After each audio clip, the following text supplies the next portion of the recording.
అందరికీ ప్రభు నామమున వందనాలు తెలియజేస్తూ ఉన్నాను. I greet you in the name of our Lord and saviour Jesus Christ. Good news Bible college and seminary సికింద్రాబాద్లో ఉండి, అలాగే ఇండియా అంతటా కూడా ఆయా చోట్ల బైబిల్ కాలేజీని కలిగి ఉన్నాయి. సుమారు 60 బైబిల్ కాలేజీని కలిగి ఉన్నాయి. ఈ యొక్క డిసెంబర్ ఫస్ట్ 2 వీక్స్లో కూడా ఎగ్జామ్స్ జరుగుతూ ఉంటున్నాయి. మరి చర్చ్ హిస్టరీ అనేది ఒక సబ్జెక్ట్. దాంట్లో స్టూడెంట్స్ ఈ యొక్క అకాడమిక్ ఇయర్లో చాలా చక్కటి విషయాలు తెలుసుకున్నారు. చర్చ్ హిస్టరీ అనేది ఏంటి, చర్చ్ హిస్టరీ ఎందుకు నేర్చుకోవాలి, చర్చ్ హిస్టరీలో నేర్చుకోవాల్సినటువంటి విషయాలు ఏంటి, ఇవన్నీ మనం గమనిస్తే, మొదటిగా బిగినింగ్ ఆఫ్ ద చర్చ్ ఎట్లా ప్రారంభమైంది. యేసు ప్రభు చెప్పాడు, నా సంఘమును నేను కట్టుదును, పాతాళలోక ద్వారములు దాని ముందు నిలువలేవు అన్నాడు కదా.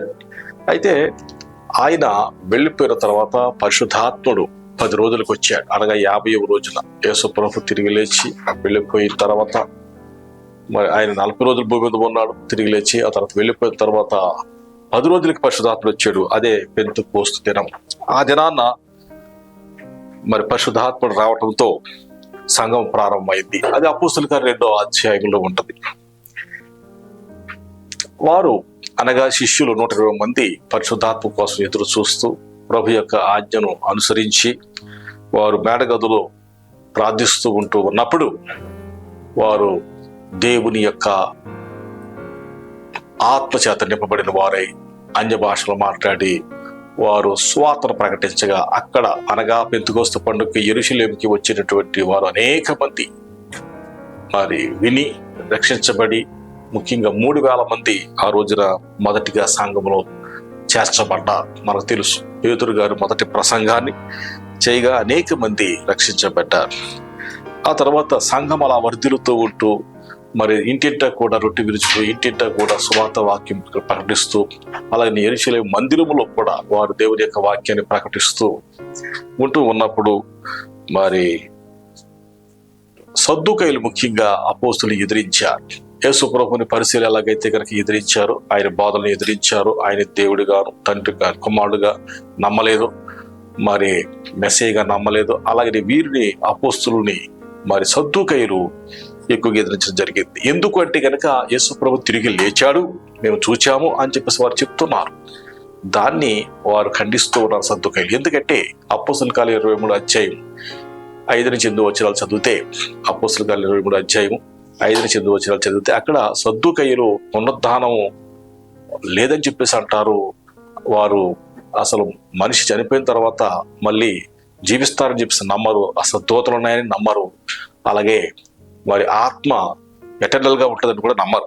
కాబట్టి ప్రభు తిరిగి లేచాడు, మేము చూచాము, ఆయన సజీవుడు, ఆయనే మెస్సియా అని చెప్పి చెప్తున్నప్పుడు వారు వ్యతిరేకించారండి. అలా వ్యతిరేకించడం కారణంగా మరి సంఘము కొంతగా పర్సిక్యూషన్ లోనైంది, శ్రమలకు లోనైంది. ఆ తర్వాత రోమన్ అధికారులు కూడా వ్యతిరేకించడం మొదలు పెట్టారు. ఎందుకంటే యూదులకు వారు ఫేవర్ గా ఉండాలని ఉద్దేశం చేత హేరోదు లాంటి వారు వ్యతిరేకించడం మొదలు పెట్టారు. అపోస్తలుడైనటువంటి యాకోబుని మరి శిరఛేదన చేయటం అనేది జరిగింది అపోస్తలుల కార్యాలు 12వ అధ్యాయంలో మనం చూస్తూ ఉంటే. ఈ విధంగా రోమా చక్రవర్తులు అనేక మంది మరి ఆ తర్వాత సంఘాన్ని హింసించడం మొదలు పెట్టారు. అపోస్తలుల కాలం అయిపోయిన తర్వాత చర్చ్ ఫాదర్స్ కాలం వచ్చింది. ఆ కాలంలో రోమా చక్రవర్తులు 10 మంది, ముఖ్యంగా నేరు నుంచి ఇంకా అనేక మంది సంఘాన్ని హింసించారు.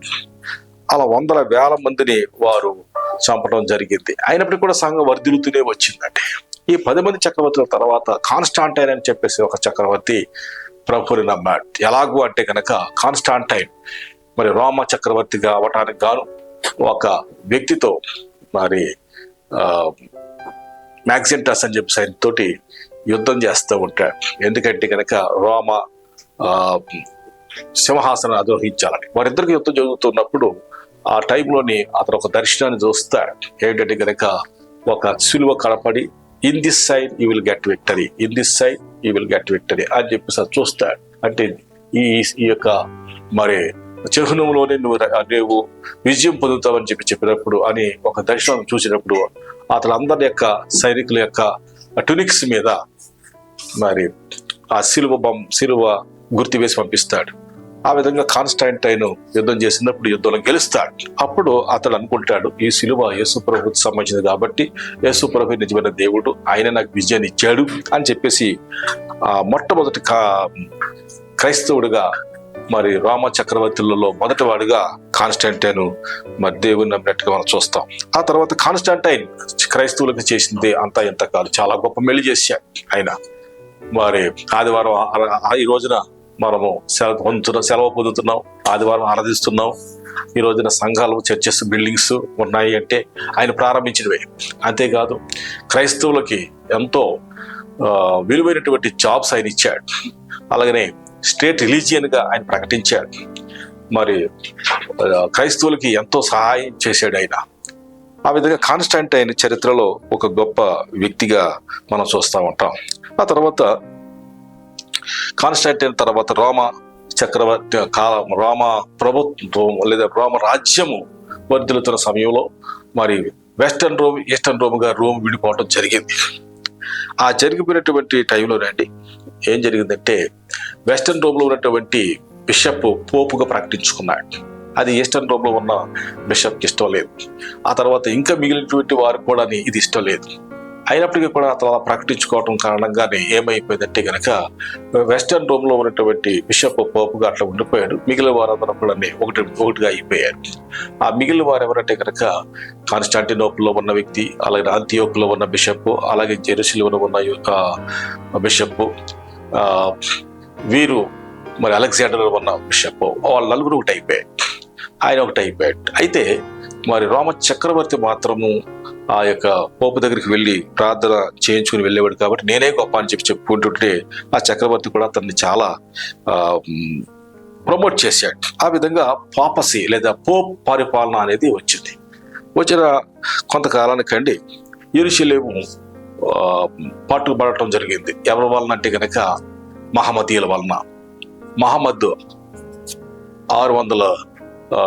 570లో పుట్టాడు. 610లో అతని యొక్క మతాన్ని ప్రారంభించాడు. ఈ 610 నుంచి 634 వరకు రండి వరుసని క్రూసేడ్స్ ఎన్నో జరిగినాయి. ఈ జరిగినటువంటి క్రూసేడ్స్లోని యెరూషలేము వారు పట్టుకున్నప్పుడు అతను, అలాగనే ఇంకా తర్వాత వచ్చిన వారు పట్టుకున్నప్పుడు అప్పుడు వీళ్ళు యుద్ధం చేశారండి. యుద్ధం చేసినటువంటి యుద్ధాలు ఎన్నంటే 5. ఈ 5 యుద్ధాలు ఏమన్నారు? క్రూసేడ్స్ అన్నారు. మత యుద్ధాలు లేదా పరిశుద్ధ యుద్ధాలు అని అన్నారు. ఆ తర్వాత ఈ రోమన్ క్యాథలిసిజం అనేది పెరుగుతూ వచ్చింది. ఆ తర్వాత క్యాథలిసిజంలో మరి కొన్ని పొరపాట్లు అనేవి దొరికాయి. అవన్నీ కూడా మార్టిన్ లూథర్ అని చెప్పేసి ఆయన ఒక గొప్ప సంఘ సంస్కర్త ఆయన పట్టుకున్నాడు. పట్టుకుని ఈ 95 పొరపాట్లు జరుగుతున్నాయని చెప్పేసి అనేసి వాటన్నిటిని కూడా చెప్పించినప్పుడు వారు చెప్పలేకపోయారు. చివరికి ఏం జరిగిందంటే కనుక రిఫర్మేషన్ తీసుకొచ్చాడు. అక్కడి నుంచి సంఘాలు విస్తరించడం జరిగింది. ప్రొటెస్టెంట్ సంఘం అనేది వచ్చింది మార్టిన్ లూథర్ గారి వలన. ఇది క్లుప్తంగా సంఘ చరిత్ర. ఇంకా చాలా ఉంటుంది కాబట్టి ఈ విధమైనటువంటి విషయాలు మరి గుడ్స్ బైబిల్ కాలేజీ అండ్ సెమినార్లో చెప్పడం జరుగుతూ ఉన్నది. సంఘ చరిత్ర అనే సబ్జెక్ట్ ద్వారానే ఇంకా అనేకమైనటువంటి సబ్జెక్ట్స్ కూడా ఉన్నాయి బీడీ క్లాసులో. కాబట్టి ఈ విధంగా మరి క్లాసెస్ జరుగుతూ ఉన్నాయి. కాబట్టి ప్రతి ఒక్కరూ కూడా ఈ యొక్క అవకాశాన్ని సద్వినియోగపరచుకోవాల్సిందిగా మనం చేస్తూ ఉంటూ ఉన్నాం. మరి భారతదేశం అంతా కూడా ఈ యొక్క బైబిల్ కాలేజీ విస్తరించి ఉన్నాయి. మీరు కావాల్సిన వారు దయచేసి ఈ యొక్క నంబర్కి మీరు ఫోన్ చేసి మరి మమ్మల్ని సంప్రదించవచ్చు. అప్పుడు మీరు బైబిల్ ట్రైనింగ్ చేసి చక్కగా మీ ఇంటి గడుగుంటూ కూడా ఆన్లైన్లో కూడా చేసుకోవచ్చు. ఇట్లాంటి సదుపాయం మన డైరెక్టర్ గారు మరి రెవరెండ్ డాక్టర్ జయశేఖర్ గారు మనకు అందిస్తూ ఉంటున్నారు. May God bless you all.